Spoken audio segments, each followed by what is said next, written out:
अस्सलाम वालेकुम, welcome to my kitchen. कैसे हैं आप सब लोग। आज हम बनाएंगे ना कोई कढ़ाई ना कोई सब्ज़ी, बना रहे हैं मज़ेदार सी हरी चटनी।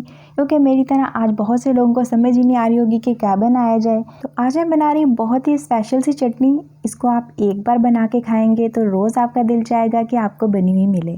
तो ये चटनी बनाने के लिए एक अदद मैंने ले लिया कैरी और इसको हम करेंगे पील, और पील करने के बाद इसको आपने ग्रेट कर लेना है। 3 से 4 मैंने सूखी वाली लाल मिर्च लिया है। इसको नीम गर्म पानी में मैंने 15 से 20 मिनट पहले डिप करके रख दिया था ताकि अच्छी तरह से सॉफ्ट हो जाए, इस तरह से पीसने में मुश्किल नहीं होगी। तो यहाँ पे देखें कैरी को मैंने ग्रेट करके रख लिया है। तो नेक्स्ट अब आपने क्या करना है कि आपने ले लेने हैं 2 अदद टमाटर, 2 अदद प्याज, 3 से 4 हरी मिर्च, और इनको अब हम कर लेंगे हल्का सा ग्रीस इसलिए हम करेंगे कि क्योंकि हमने इनको करना है ग्रिल, और ग्रिल करने से इतनी कोई एक कमाल की खुशबूदार चटनी बनती है कि मज़ा ही आ जाता है। प्याज, टमाटर, हरी मिर्च को हमने कर लिया ग्रीस, और मैंने यहाँ पे ले लिया है ग्रिल। और अगर आपके पास जो भी ग्रिल स्टैंड है या सिजलिंग पैन है या कोई भी नॉन स्टिक पैन, वो आप ले लीजिए। और फिर आपने करना क्या है, सबसे पहले टमाटर और हरी मिर्च है उसको आपने ग्रिल होने के लिए रखना है क्योंकि ये टाइम थोड़ा सा ज़्यादा लेती हैं। और 3 से 4 मिनट के बाद इसकी साइड हम चेंज कर देंगे। अब हम रखेंगे अपना प्याज को हमने बाद में इसलिए रखा है कि इसको हमने बहुत ज़्यादा ग्रिल नहीं करना था, सिर्फ इसको थोड़ा सा सॉफ्ट करना है और जो अच्छी सी ग्रिल वाली खुशबू है वो उसके अंदर आ जाए। क्योंकि प्याज के अंदर जो जूस और मॉइस्चर है वो इसी तरह से रहेगा तो चटनी हमारी बहुत अच्छी और जूसी सी बनेगी। तो बस ये वेजिटेबल हमारी ग्रिल हो गई है, अब हम इसे निकाल लेंगे। और अब आपने क्या करना है कि जो ऊपर स्किन है जो आपको ये जली सी लग रही है, इसको अब हम कर देंगे रिमूव। बहुत ही आसानी के साथ ये स्किन इसकी रिमूव हो जाती है। सिर्फ एक हमें ग्रिल वाली खुशबू चाहिए थी, वो हमें मिल गई है। तो इसी तरह से हरी मिर्च की स्किन भी है वो हम रिमूव कर देंगे। और इसको रिमूव करने के बाद नीचे से जो भी वेजिटेबल है आपको उसी तरह से फ्रेश मिलेगी। तो अब हम इसकी करेंगे कटिंग। हरी मिर्च के जो अंदर के सीड्स हैं वो मैंने अलग कर दिए हैं क्योंकि इस चटनी के अंदर मैं खुश्क लाल मिर्च का भी इस्तेमाल कर रही हूँ ताकि चटनी जो हमारी बहुत ज़्यादा स्पाइसी ना हो जाए। अगर आप लाल वाली मिर्च को नहीं यूज़ करें तो फिर आप ये हरी मिर्च के जो सीड है वो आप नहीं निकालें। और ये लाल वाली मिर्च का इस्तेमाल मैंने इसलिए भी किया है कि इससे एक टेस्ट तो बहुत अच्छा बनेगा ही, दूसरा ये कि हमारी चटनी बहुत अच्छी कलरफुल सी बनेगी।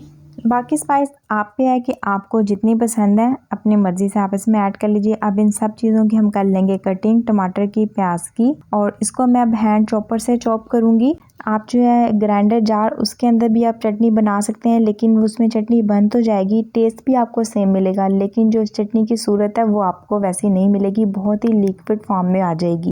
क्योंकि इस चटनी की असल लुक और खूबसूरती इसी तरह से ही है। या इसके लिए हैंड चॉपर यूज़ करें या आप जो हवन दस्ता कूंडी डंडा उसके अंदर बना लें। तो बस इसको अब हम करेंगे साइड पे। अब मैंने लिया 1 टेबलस्पून ज़ीरा, इसको मैंने हल्का सा ड्राई रोस्ट कर लिया था, इसको हम पहले पीस लेंगे। आप धनिया पुदीना जो चॉपर के अंदर भी डाल के आप उसको चटनी बना सकते हैं, लेकिन जो ज़ीरा है वो चॉपर में चॉप नहीं होता, तो आप उसको पाउडर फॉर्म में करके वो आप फिर अलग से मिक्स कर लीजिए।